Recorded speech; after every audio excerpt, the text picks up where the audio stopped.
ಎಲ್ಲರಿಗೂ ನಮಸ್ಕಾರ. ನಾನು ನಿಮ್ಮ Savita. Welcome back to my channel.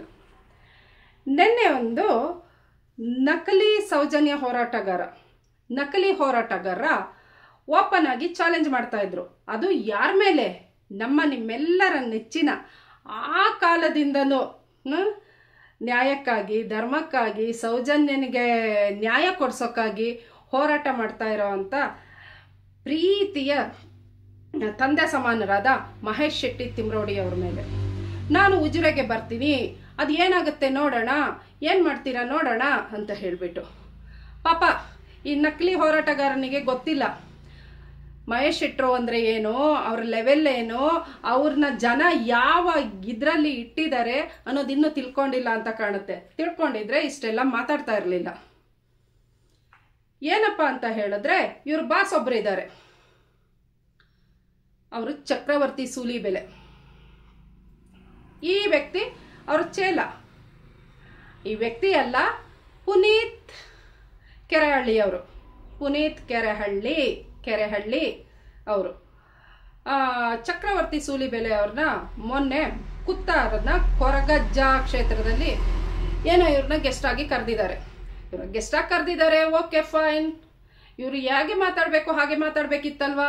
ತುಂಬ ವಿವಾದಾತ್ಮಕವಾದ ಹೇಳಿಕೆಯನ್ನು ಕೊಟ್ಬಿಟ್ಟು ಹೋಗಿದ್ದಾರೆ. ಅದು ಏನಂತ ಕೊಟ್ಟಿದ್ದಾರೆ? ಹಿಂದೂ ಧರ್ಮದಲ್ಲಿ ಹೆಣ್ಮಕ್ಳ ಕೊರತೆ ಇದೆ, ಹಾಗಾಗಿ ಅನ್ಯ ಧರ್ಮದ ಹೆಣ್ಮಕ್ಳನ್ನ ಪ್ರೀತಿಸಿ ಯುವಕರು ಮದುವೆ ಆಗ್ಬೋದು. ಸೂಲಿಬೆಲೆ ಅವರೇ, ನಿಮ್ಮ ಮೇಲೆ ನಮಗೆಲ್ಲ ಒಳ್ಳೆ ಅಭಿಪ್ರಾಯ ಇತ್ತು. ನೀವೆಲ್ಲ ಸಮಾಜ ಚಿಂತಕರು, ಒಳ್ಳೊಳ್ಳೆ ವಿಷಯಗಳನ್ನ ತಿಳ್ಕೊಂಡಿರೋರು, ಒಳ್ಳೆ ಹೋರಾಟಗಾರರು ಅಂತ ನಾವೆಲ್ಲ ಒಳ್ಳೆ ಬೆಲೆ ಕೊಡ್ತಾ ಇದ್ವಿ. ನೀವು ಒಂದು ಆಡಿದ ಮಾತಿಂದ ಎಲ್ಲನೂ ಕಳ್ಕೊಬಿಟ್ರಿ. ನೀವು ಸಂದೇಶ ಯುವಕರಿಗೆಲ್ಲ ಕೊಡೋದು ಇದಾ ಸಂದೇಶ? ನೀವು ಯಾಕಾಗಿ ಈ ಥರ ಎಲ್ಲ ದಾರಿ ತಪ್ಪಿಸಿ ಬೇರೆ ಬೇರೆ ಬೇರೆ ಆಯಾಮಗಳಲ್ಲಿ ಎಲ್ಲ ಮಾತಾಡ್ತಾ ಇದ್ದೀರಾ ಅನ್ನೋದು ನಮಗೆಲ್ಲ ಅರ್ಥ ಆಗತ್ತೆ. ಆಯ್ತಾ? ಈಗ ಧರ್ಮ ಯಾಕೆ ಬಂತು? ಸಮೀರ್ ಮಾಡಿರೋ ವಿಡಿಯೋದಿಂದ ಅಷ್ಟೇ, ಬೇರೇನೇ ಇಲ್ಲ ಫ್ರೆಂಡ್ಸ್. ಸಮೀರ್ ಹಾಕಿರೋ ವಿಡಿಯೋ, ಸಮೀರ ಗೊತ್ತಿರೋ ಹಾಗೆ ಬೇರೆ ಧರ್ಮದವರು, ಹಾಗಾಗಿ ಇವರು ಹೀಗೆ ಹೇಳಿದ್ರೆ ಕಷ್ಟ ಆಗುತ್ತಲ್ವಾ. ಅದಕ್ಕೆ ಹೀಗೆ ಕೊಂಕಣ ಸುತ್ತಿ ಮೈಲಾರ ಬಂದರು ಅಂತಾರಲ್ಲ, ಆ ಥರ ಜನರನ್ನ ಏನೋ ಮತಿಭ್ರಮಣೆ ಮಾಡೋಣ ಅಂತ ನೋಡ್ತಾ ಇದ್ದಾರೆ ನಮ್ಮ ಸೂಲಿಬೆಲೆ ಅವರು. ಇದು ಗೊತ್ತಾದಂಥ ನಮ್ಮ ಮಹೇಶ್ ಶೆಟ್ರು ಹುಚ್ಚ ನಾಯಿಗೆ ಉಗಿಯೋ ಥರ ಉಗ್ದಿದ್ದಾರೆ. ನೀವಾದರೂ ಉಗಿತೀರಾ, ನಾವಾದರೂ ಉಗಿತೀವಿ. ಅದರಲ್ಲಿ ಮಹೇಶ್ ಅಣ್ಣವ್ರು ಮಾಡಿರೋ ತಪ್ಪೇನು? ಇವ್ರು ಹೇಳಿದ್ದನ್ನ ಕೇಳ್ಕೋಬೇಕಾ ಈ ಥರನ ಮೆಸೇಜ್ ಕೊಡ್ತಾರೆ. ಈ ಉಗ್ದಿದ್ದನ್ನ ಕೇಳ್ಕೊಂಡಂತ ಇವರು ಚೇಲ ಇದ್ರಲ್ಲ ಪುನೀತ್ ಅವರು ಆಗ ಹೇಳಿದ್ರು, ನೀವು ನಮ್ಮ ಸೂಲಿಬೆಲೆ ಅವ್ರನ್ನ ಸೂಳೆ ಬೆಲೆ ಅಂತ ನೀವು ಹೇಳಿದ್ರಿ, ಅವ್ರ ಹೆತ್ತ ತಾಯಿಗೆ ಅವಮಾನ ಮಾಡಿದ್ರಿ, ಹಾಗಾಗಿ ನಾನು ಈ ಹೋರಾಟದಲ್ಲಿ ಉಜಿರೆಗೆ ಬರ್ತಾ ಇದ್ದೀನಿ, ಅದು ಏನು ಮಾಡ್ತೀರಾ ನೋಡೇ ಬಿಡೋಣ, ನಾನು ಕೂಡ ಚಕ್ರವರ್ತಿ ಅಂತ ಓಪನ್ ಚಾಲೆಂಜ್ ಕೊಟ್ಟಿರೋದು ಇಷ್ಟೇ. ಆ ಚಕ್ರವರ್ತಿ ಸೂಲಿಬೆಲೆ ಅವರ ಈ ಹೇಳಿಕೆ ತುಂಬ ವಿವಾದಾತ್ಮಕವಾದ ಹೇಳಿಕೆ ಇದು ಅಲ್ವಾ. ಮಹೇಶ್ ಅಣ್ಣ ಅವರು ಈ ಪುನೀತ್ ಅವರು ಹುಟ್ಟೋಕ್ಕೂ ಮುಂಚೆಯಿಂದನೇ ಹೋರಾಟಗಳನ್ನ ಮಾಡ್ಕೊ ಬಂದಿರೋವಂಥವ್ರು ಸ್ವಾಮಿ. ಸೌಜನ್ಯನ ಕೇಸಲ್ಲಿ ಈಗ ನಿಮ್ಮ ಸೂಲಿಬೆಲೆ ಮಾಡಿದ್ರಲ್ಲ, ಯಾವಾಗ ಸೌಜನ್ಯನ ಮನೆಯಲ್ಲಿ ಹೀಗೆ ಇನ್ಸಿಡೆಂಟ್ ಆದಾಗ ಬಂದು ಕಣ್ಣೀರು ಒರೆಸೋ ಶಾಸ್ತ್ರ ಮಾಡಿ ನಾವು ನಿಮ್ಮ ಜೊತೆಗಿದ್ದೀವಿ ಅಂತ ಹೇಳಿಬಿಟ್ಟು ಆಮೇಲೆ ಈಗಿಲ್ಲ, ಈಗ ಯಾವಾಗ ವಿಡಿಯೋ ವೈರಲ್ ಆಯಿತು ಈಗ ಇವರಿಗೆ ಜೀವ ಬಂತು. ಆಗ ಕಣ್ಣೀರು ಒರೆಸೋ ಶಾಸ್ತ್ರ ಮಾಡಿದವರು ಒಳ್ಳೆ ಸಿಕ್ಕಿರ್ಬೋದು, ಸೂಟ್ ಕೇಸಲ್ಲಿ ಇದ್ರು ಹೋಗಿ, ಈಗ ಖಾಲಿ ಆಯಿತು ಅನಿಸುತ್ತೆ. ಅಷ್ಟರಲ್ಲಿ ಸಮೀರ್ ಅವರು ವಿಡಿಯೋ ರಿಲೀಸ್ ಆಯಿತು, ಜನ ಎಲ್ಲ ಯಾವ ಥರ ಅವರ ಅಭಿಪ್ರಾಯಗಳನ್ನ ತಿಳಿಸ್ತಾ ಇದ್ದಾರೆ, ಇದು ಯಾವ ಕಡೆಗೆ ಹೋಗ್ತಾ ಇದೆ ಹೋರಾಟ ಅನ್ನೋದು ಗೊತ್ತಾದಾಗ ಈಗ ಬಂದರು, ಈ ಥರ ಹೇಳಿಕೆ ಕೊಟ್ಟರು. ಅದೇ ಅವ್ರ ಬಾವಿ ಅವ್ರು ತೋಡ್ಕೊಳ್ಳೋದು, ಗುಂಡಿ ಒಳಗೆ ಹೋಗಿ ಅವ್ರ ತಲೆ ಮೇಲೆ ಅವರೇ ಮಣ್ಣು ಮುಚ್ಕೊಳ್ಳೋದು ಅನ್ನೋದು ಇದಕ್ಕೇನೆ ಅಲ್ವಾ. ಪುನೀತ್ ಅವರೇ, ನೀವು ದಯವಿಟ್ಟು ನೀವು ಧರ್ಮದ ಬಗ್ಗೆ, ಆ ಧರ್ಮ ಈ ಧರ್ಮ ಅದು ಇದು ಇಲ್ಲಿ ಯಾವುದು ನಡೀತಾ ಇಲ್ಲ. ಇಲ್ಲಿ ನಡೀತಾ ಇರೋದು ಸೌಜನ್ಯ ಅವರ ಕೇಸಿಗೆ ಜಸ್ಟಿಸ್ ಬೇಕು ಅಂತ ಹೋರಾಟ ನಡೀತಾ ಇರೋದು. ಅದು ಸುಮಾರು 13 ವರ್ಷಗಳಿಂದನೂ ನಡೀತಾ ಇದೆ. ನೀವು ಮಹೇಶ್ ಅಣ್ಣ ಅವ್ರ ಮೇಲೆ ಚಾಲೆಂಜ್ ಮಾಡಿ ಆಗುತ್ತಾ? ನಿಮಗೆ ಆಗತ್ತಾ? ಮಹೇಶ್ ಅಣ್ಣ ಆಗಲಿ, ಮಹೇಶ್ ಅಣ್ಣನ ಕಡೆ ಇರೋ ಹುಡುಗರುಗಳಾಗ್ಲಿ, ಬೇರೆಯವರಾಗ್ಲಿ, ಹೋರಾಟಗಾರರಾಗ್ಲಿ ಅಲ್ಲ, ಅಲ್ಲಿರೋ ಹೆಂಗಸರೇ ಹೊಡಿತಾರೆ ನಿಮಗೆಲ್ಲರಿಗೂ. ಅಲ್ಲಿರೋ ಹೆಂಗಸರುಗಳೇ ಸಾಕು. ಯಾಕಂದ್ರೆ ಅಲ್ಲಿ ಕೊರತೆ ಇದೆ ಹೆಣ್ಮಕ್ಳದು, ಅಲ್ಲೋಗಿ ಪ್ರೀತಿಸಿ ಮದುವೆ ಆಗಿ ಈ ಥರ ಎಲ್ಲ ಕೊಡ್ತೀರಲ್ಲ ನೀವು ಹೇಳಿಕೆನ. ನೀವು ಮಾತಾಡಿರೋ ಮಾತು ನಿಮಗೆ ಸರಿ ಅನ್ನಿಸ್ತಾ ಇದೆಯಾ? ಇಲ್ಲಿ ನಡೀತಾ ಇರೋ ಹೋರಾಟ ಏನು ಅದನ್ನ ಯೋಚನೆ ಮಾಡಿ ಫಸ್ಟು. ಯಾರಿಗೆ ನೀವು ಇದು ಮಾಡ್ತಾ ಇದ್ದೀರಾ? ಯಾರಿಗಾಗಿ ಸೂಟ್ ಕೇಸ್ ಮಾತಾಡಿಸ್ತಾ ಇದೀಯಾ? ಯಾಕೆ ಅಷ್ಟೊಂದು ಕೊಲೆಗಳಾಯ್ತಲ್ಲ, ವೇದಾವತಿ ಮತ್ತು ಯಮುನಾ ಅವರು, ಆಮೇಲೆ ಮಾವುತ, ಮತ್ತು ಇನ್ನೊಬ್ಬರು ಬಂದುಬಿಟ್ಟು ಯಾರೋ ಹರೀಶ್ ಮಡಿವಾಳ, ಎಷ್ಟೋ ಜನ ಅವರೆಲ್ಲ ನಮ್ಮ ಹಿಂದೂಗಳೇ ಸ್ವಾಮಿ. ಹಾಗೆ ಎಲ್ಲೋಗಿತ್ತು ನಿಮ್ಮ ಹಿಂದುತ್ವ? ಯಾರಾದರೂ ಬಂದ್ರಾ? ಇಷ್ಟೆಲ್ಲ ಕೊಲೆ ಆಗ್ತಾ ಇದೆ, ಎಲ್ಲ ಆಗ್ತಾ ಇದೆ, ಬೇರೆ ಬೇರೆ ಆಯಾಮ ತಗೊಳ್ತಾ ಇದೆ, ಯಾಕೀಗ ಆಗ್ತಾ ಇದೆ ಅಂತ ಯಾರಾದರೂ ಬಂದು ಕೇಳಿದ್ರಾ? ಕೇಳಿಲ್ಲ. ಈಗಕ್ಕೆ ಸಡನ್ ಈಗ ಎಲ್ಲಿ ಸತ್ತೋಗಿದ್ರಾ ಇಷ್ಟು ಟೈಮು? ಈಗ ಜೀವ ಬಂತಾ? ಸೂಟ್ ಕೇಸಲ್ಲಿರೋ ದುಡ್ಡು ಪ್ರಾಣನ ವಾಪಸ್ಸು ತಗೊಬಂದು ಕೊಡ್ತಾ ಇದೆಯಾ? ಉಸಿರಾಡ್ತಾ ಇದ್ದೀರಾ? ವಿವಾದಗಳನ್ನ ಮತ್ತೆ ಜನ ಆಚೆ ಈಚೆ ದಿಕ್ಕು ತಪ್ಪಿಸ್ತಾ ಇರೋ ಕೆಲಸನ ವಿವಾದಗಳ ಮೂಲಕ ನೀವು ಮಾಡ್ಕೊತಾ ಇದ್ದೀರಾ, ಆಯ್ತಾ? ಮತ್ತೆ ಯಾವನೋ ಕಂತ್ರಿ ರಾಕೇಶ್ ಶೆಟ್ಟಿ ಅವನು ಹೇಳ್ತಾನೆ, ಯಾರನ್ನ ಪ್ರಸನ್ನ ರವಿ ಅವರಿಗೆ ಕಮಾಟಿಪುರದ ಕಾಮಾಕ್ಷಿ ಅಂತ ಎಲ್ಲ ಓಪನ್ ಆಗಿ ಸ್ಪೀಚ್ ಮಾಡ್ತಾ ಇದ್ದಲ್ಲ, ಬಾಯ್ ಬಡ್ಕೊಂಡು 3-4 ಸಲ ಹೇಳ್ತಾ ಇದ್ನಲ್ಲ ಪ್ರಸನ್ನ ರವಿ ಅವರಿಗೆ. ಆಗ ಎಲ್ಲೋಗಿದ್ರಿ ನೀವೆಲ್ಲ? ಆಗ ಹಿಂದುತ್ವಕ್ಕೆ ಮಸಿ ಬಳಿಯೋಂಥ ಕೆಲಸ ಆಗ್ಲಿಲ್ವಾ? ಅನ್ಯಾಯ ಆಗ್ಲಿಲ್ವಾ? ಒಂದು ಹೆಣ್ಮಗಳು ಸೆರಗೊಡ್ಡಿ ನನ್ನ ಮಗಳಿಗೆ ನ್ಯಾಯ ಕೊಡಿಸಿ ಅಂತ ಓಡಾಡುವಾಗ ಆ ಹೆಣ್ಣು ಮಗಳಿಗೂ ಕೂಡ ಅವ್ರಿಗೆ ಕಟ್ಟಿ ಕೆಟ್ಟದಾಗಿ ಮಾತಾಡ್ತಿರಲ್ಲ, ಅದು ನಿಮ್ಮ ಕಿವಿಗೆ ಬಿದ್ದಿಲ್ವಾ? ಆಗ ಗೊತ್ತಾಗಿಲ್ವಾ? ಈಗ ಈ ಥರ ತರ್ತಾ ಇದ್ದೀರಲ್ಲ, ನೀವೇನು ಜನರನ್ನ ಪೆದ್ರು ಮಾಡ್ತಾ ಇದ್ದೀರಾ? ನೀವು ಒಬ್ಬರೇ ಬುದ್ಧಿವಂತರು ಅಂದ್ಕೊಂಡಿದ್ದೀರಾ? ಜನ ತುಂಬ ಬುದ್ಧಿ ಕಲ್ತು ಬಿಟ್ಟಿದ್ದಾರೆ. ನೀವು ಹೀಗೆಲ್ಲ ಕೊಟ್ಟ ತಕ್ಷಣ ಜನ ಎಲ್ಲ ಬೇರೆ ದಿಕ್ಕೆ ಹಿಡಿತಾರೆ, ಮತ್ತು ಇದು ಇಲ್ಲಿಗೆ ಸ್ಟಾಪ್ ಆಗುತ್ತೆ, ಬಾಯಿ ಮುಚ್ಚೋಣ ಅಂತ ಅಂದ್ಕೊಂಡಿದ್ದೀರಾ? ಅದೆಲ್ಲ ನಿಮ್ಮ ಭ್ರಮೆ. ಅದು ಆಗತ್ತಾ? ಅದು ಹೋಗೋ ಕೆಲಸನಾ? ಎಲ್ಲರೂ ಎದ್ದು ನಿಂತಾಗಿದೆ. ಎಲ್ಲ ನ್ಯಾಯಕ್ಕಾಗಿ, ಸತ್ಯಕ್ಕಾಗಿ, ಅನ್ಯಾಯದ ವಿರುದ್ಧ ಹೋರಾಟ ಮಾಡ್ತಾ ಇದ್ದೀವಿ. ಮತ್ತೆ ಯಾರೋ ಮಾತಾಡ್ತಾರೆ ಮೊನ್ನೆ ಫ್ರೆಂಡ್ಸ್, ಯೂಟ್ಯೂಬರ್ಸ್ ಎಲ್ಲ ನನ್ನ ಶಾಸ್ಗೆ ಸಮಾನ, ನನಗೆ ಓಪನ್ ಆಗಿ ಮೆಸೇಜ್ ಮಾಡಿದ್ದಾರೆ.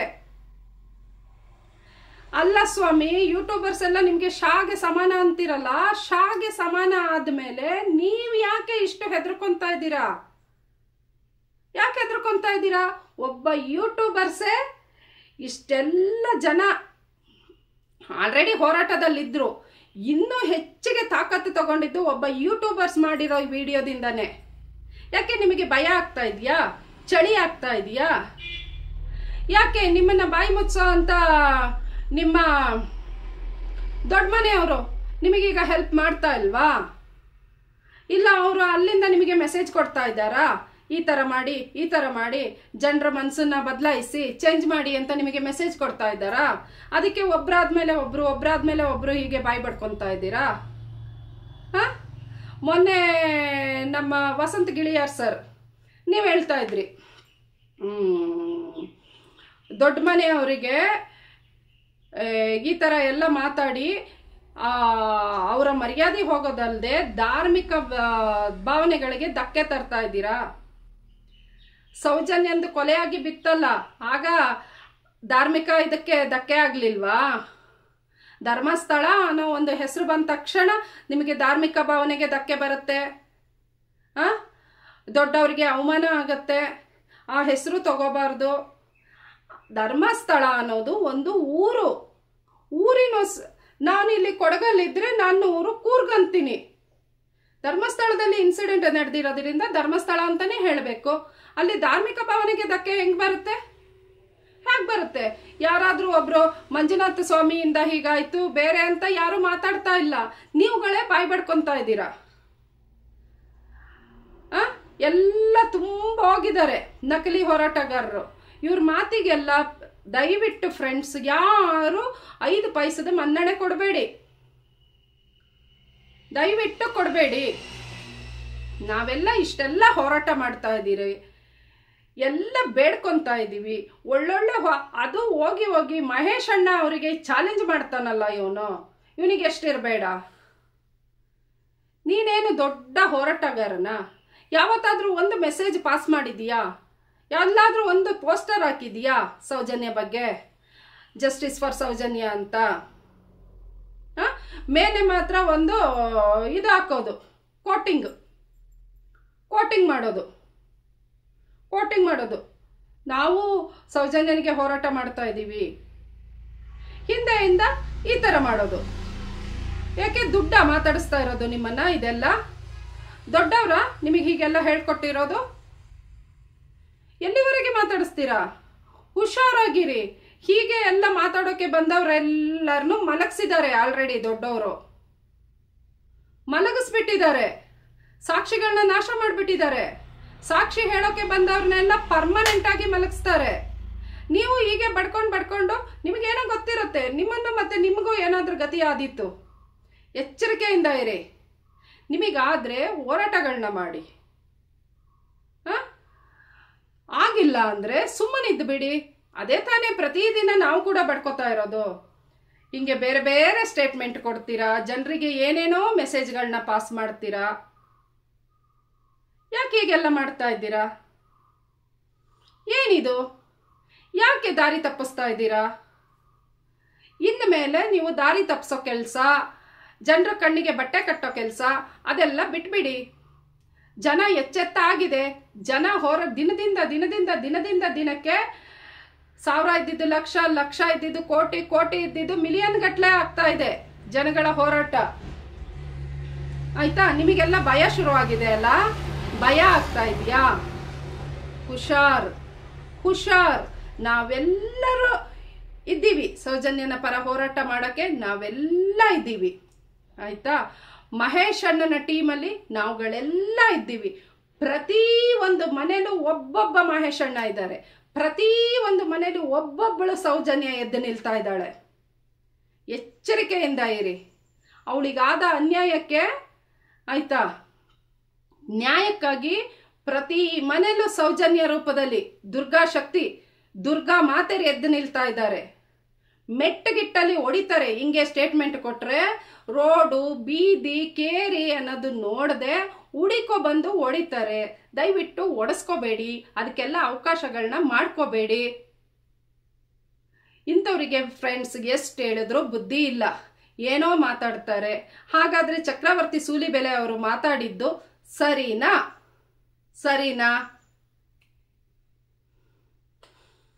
ಮತ್ತೆ ಮೇಡಮ್ ದಿನ ಬಂದು ಹೀಗೆ ಹೇಳ್ತೀರಾ, ದಿನ ವಿಡಿಯೋಗಳ ಮೂಲಕ ಹೋರಾಟ ಮಾಡಿ ಸಪೋರ್ಟ್ ಮಾಡಿ ಅಂತೀರಾ. ಏನು ಮೇಡಮ್, ಹೇಗೆ ಮೇಡಮ್, ಅದು ಇದು ಅಂತ ನೀವು ತುಂಬ ಜನ ಕೇಳ್ತೀರಾ, ತುಂಬ ಜನ ಮೆಸೇಜ್ ಮಾಡ್ತೀರಾ. ಸ್ನೇಹಿತರೆ, ನೀವೊಂದು ಮನೇಲಿರ್ತೀರ, ಒಂದು ಕಾಂಪೌಂಡ್ ಮೇಲೆ ಹಾಕಿ ಜಸ್ಟಿಸ್ ಫಾರ್ ಸೌಜನ್ಯ ಅಂತ. ನಮ್ಮ ಯೂತ್ಸ್ಗೆ ಹೇಳೋದು ನಾನು, ಮತ್ತೆ ನಿಮ್ಮ ಫ್ರೆಂಡ್ಸ್ ಗ್ರೂಪ್ಗೆ, ಸೋಷಿಯಲ್ ಮೀಡಿಯಾಗಳಲ್ಲಿ ಎಲ್ಲ ಜಸ್ಟಿಸ್ ಫಾರ್ ಸೌಜನ್ಯ ಅಂತ ಹಾಕಿ.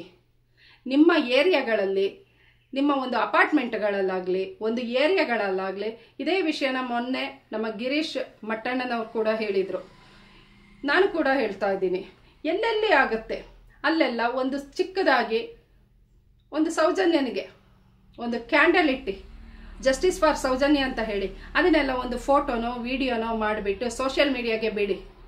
ನಮ್ಮ ಪ್ರಧಾನಮಂತ್ರಿಯವರಿಗೆ ಟ್ಯಾಗ್ ಮಾಡಿ, ಮುಖ್ಯಮಂತ್ರಿಯವರಿಗೆ ಟ್ಯಾಗ್ ಮಾಡಿ, ನಮ್ಮ ರಾಜ್ಯದ ಗೃಹ ಮಂತ್ರಿಯವರಿಗೆ ಟ್ಯಾಗ್ ಮಾಡಿ. ನಾನು ಫಸ್ಟ್ ವಿಡಿಯೋದಲ್ಲೇ ಹೇಳಿದ್ದೆ, ಸುತ್ತ ಕತ್ತಲಾಗಿದೆ ಅಂತ ಸುಮ್ಮನೆ ಕೂರಬೇಡಿ. ನೀವು ಹುಡುಕಿ ಸತ್ಯದ ಬೆಳಕು, ಸತ್ಯದ ದಾರಿ ಮಂಜುನಾಥ ಸ್ವಾಮಿ ತೋರಿಸ್ತಾರೆ. ಅದೇ ಇದೆಲ್ಲ. ಇಷ್ಟು ವರ್ಷದ ಮೇಲೆ ಈ ಥರ ಎಲ್ಲ ಬರಬೇಕು ಅಂದರೆ ಮಂಜುನಾಥ ಸ್ವಾಮಿ ಇದ್ದಾರೆ. ಮಂಜುನಾಥ ಸ್ವಾಮಿನೇ ಈ ಥರ ದಾರಿಗಳನ್ನ ತೋರಿಸ್ತಾ ಇರೋದು. ದಯವಿಟ್ಟು ಅರ್ಥ ಮಾಡ್ಕೊಳ್ಳಿ. ಒಂದು ಗಾಡಿಗಳಿರ್ತೀರ, ನಿಮ್ಮದು ಓನ್ ವೆಹಿಕಲ್ ಹಿಂದೆ ಒಂದು ಪೋಸ್ಟ್ ಹಾಕಿ ಸ್ವಾಮಿ, ಒಂದು ಚಿಕ್ಕದು, ಜಸ್ಟಿಸ್ ಫಾರ್ ಸೌಜನ್ಯ. ಅದಾಗುತ್ತಲ್ವಾ? ಆ ಥರದಲ್ಲೇ ನಮ್ಮ ಹೋರಾಟಗಳಿಗೆ ನೀವು ಸಾಥ್ ಕೊಡಿ. ಮುಂದೆ ದೊಡ್ಡ ದೊಡ್ಡ ಹೋರಾಟಗಳು ಅದು ಇದು ನಡೆಯೋದ್ರಲ್ಲಿ ಇದೆ. ಅದರಲ್ಲಿ ನಾವೆಲ್ಲ ಭಾಗವಹಿಸೋಣ ಆದಷ್ಟು. ನಮಗೆ ಬೇಕಾಗಿರೋದು ನ್ಯಾಯ ನ್ಯಾಯ ನ್ಯಾಯ ಅಷ್ಟೇ. ನಮಗೆ ಯಾರ ಸೂಟ್ ಕೇಸ್ ಮಾತಾಡ್ತಾ ಇದೆ ಕೆಲವು ಕಡೆ ಮಾತಾಡೋಕೆ ಬಿಡೋದು ಬೇಡ. ತುಣದು ಹಾಕಬೇಕು. ಸೂಟ್ ಕೇಸ್ ಮಾತಾಡೋದು ಬೇಡ.